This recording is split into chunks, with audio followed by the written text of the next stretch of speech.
Gaza शांति समझौता खतरे में। हमास ने ट्रंप के 20 सूत्रीय प्लान पर दस्तखत करने से किया इनकार, क्षेत्र में फिर युद्ध का खतरा। शर्म अल शेख गाजा में स्थायी शांति स्थापित करने की दिशा में अमेरिकी राष्ट्रपति डोनाल्ड ट्रंप को एक बड़ा झटका लगा है। हमास ने ऐन मौके पर ट्रंप के बहुचर्चित 20 सूत्रीय शांति समझौते पर औपचारिक रूप से हस्ताक्षर करने से इनकार कर दिया है, जिससे गाजा पट्टी में एक बार फिर से युद्ध का संकट गहरा गया है। हमास ने समझौते के तहत अपने लड़ाकों के निरस्त्रीकरण, हथियार छोड़ने और क्षेत्र से बाहर जाने के प्रस्तावों को बेतुका बताते हुए खारिज कर दिया है। ट्रंप के लिए बड़ा झटका। अमेरिकी राष्ट्रपति डोनाल्ड ट्रंप, जिन्होंने इस 20 सूत्रीय शांति योजना को गाजा युद्ध समाप्त करने का एक व्यवहार्य मार्ग बताया था और मिस्र के शर्म अल शेख में एक सम्मेलन की अध्यक्षता करने की तैयारी कर रहे थे, उनके प्रयासों को हमास के इस कदम से गहरा आघात लगा है। इस योजना को इजरायल और कई प्रमुख अरब देशों का भी अनुमोदन मिला था और स्वयं हमास ने पहले योजना के मुख्य बिंदुओं जैसे बंधकों की रिहाई और प्रशासनिक शक्ति सौंपने पर आंशिक सहमति जताई थी। हमास ने क्यों किया इनकार? हमास के राजनीतिक ब्यूरो के सदस्य होसम बदरान ने समाचार एजेंसी AFP से बात करते हुए ट्रंप की शांति योजना को अस्वीकार करने के कारणों को स्पष्ट किया। निरस्त्रीकरण से इनकार। बदरान ने साफ कहा कि हमास ट्रंप के 20 सूत्रीय शांति योजना के तहत अपने लड़ाकों के गाजा पट्टी छोड़ने के प्रस्ताव को पूरी तरह अस्वीकार करता है। उन्होंने जोर देकर कहा कि ये हथियार पूरे फिलिस्तीनी लोगों के हथियार हैं, छोड़ने का सवाल ही नहीं उठता है। हमास निरस्त्रीकरण की शर्त को मानने से पीछे हट गया है, जो कि शांति योजना का एक प्रमुख और विवादास्पद बिंदु है। औपचारिक हस्ताक्षर से दूरी।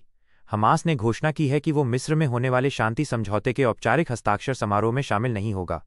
बदरान ने कहा कि वे कतर और मिस्र के मध्यस्थों के माध्यम से काम कर रहे हैं, लेकिन जहां तक आधिकारिक साइन का मामला है, हम इसमें शामिल नहीं होंगे। युद्ध की तैयारी।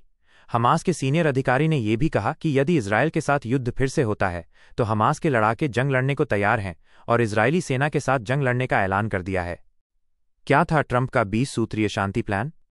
अमेरिकी राष्ट्रपति डोनाल्ड ट्रंप द्वारा 29 सितंबर 2025 को इजरायल के प्रधानमंत्री बेंजामिन नेतन्याहू के साथ मिलकर इस व्यापक 20 सूत्रीय योजना का अनावरण किया गया था। इस योजना के मुख्य बिंदु थे: 1. तत्काल संघर्ष विराम और बंधकों की रिहाई।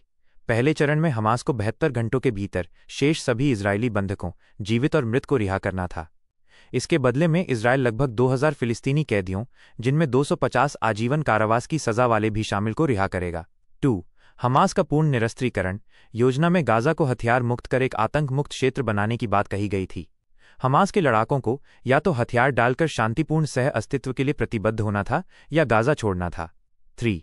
अंतर्राष्ट्रीय प्रशासन। गाजा का शासन अस्थायी रूप से एक अंतर्राष्ट्रीय प्राधिकरण या गैर राजनीतिक फिलिस्तीनी समिति को सौंपना था, जिसकी देखरेख अमेरिका, मिस्र और जॉर्डन के तत्वावधान में गठित एक बोर्ड ऑफ पीस करता। 4. इजरायली सेना की वापसी। हमास द्वारा योजना स्वीकार करने के बाद इजरायल चरणबद्ध तरीके से गाजा से अपनी सेना हटाता। 5. मानवीय सहायता और पुनर्निर्माण।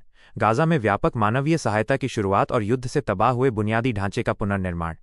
बंधकों का भविष्य अनिश्चित। शांति समझौते के पहले चरण के तहत हमास को सोमवार सुबह तक इजरायली बंधकों को रिहा करना शुरू करना था। माना जा रहा है कि हमास के पास अभी भी लगभग 20 इजरायली बंधक जीवित हैं। हमास के औपचारिक रूप से पीछे हटने के बाद इन बंधकों की रिहाई पर अनिश्चितता के बादल छा गए हैं, जिससे उनके परिवारों की चिंताएं बढ़ गई हैं। हमास के इस कारनामे ने गाजा में तनाव को एक बार फिर चरम पर ला दिया है और इजरायल द्वारा गाजा में फिर से सैन्य कार्रवाई शुरू करने की आशंका बढ़ गई है।